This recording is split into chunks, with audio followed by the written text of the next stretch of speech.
वहीं जम्मू कश्मीर के रामबन में मुसलसल बारिश और शदीद बर्फबारी जारी है। सब डिवीजन बानिहाल में बर्फ जमा हुई है। बड़ी खबर आपको बता रहे हैं जो कि जम्मू कश्मीर के रामबन से है। रामबन में मुसलसल बारिश और शदीद बर्फबारी जारी है। सब डिवीजन बानिहाल में बर्फ जमा हुई है।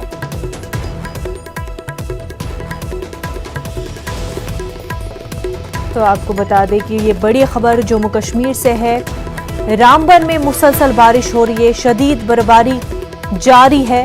वहीं सब डिवीजन बानिहाल में बर्फ जमा हुई है।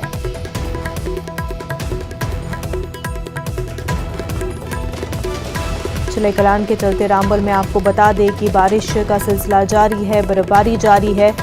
सब डिवीजन बानिहाल में भी बर्फ जमा हुई है।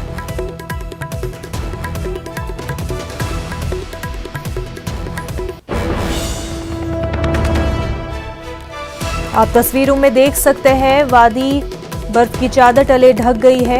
रामबन में मुसलसल बारिश और शदीद बर्फबारी जारी है। वहीं बानिहाल में बर्फ जमा हुई है।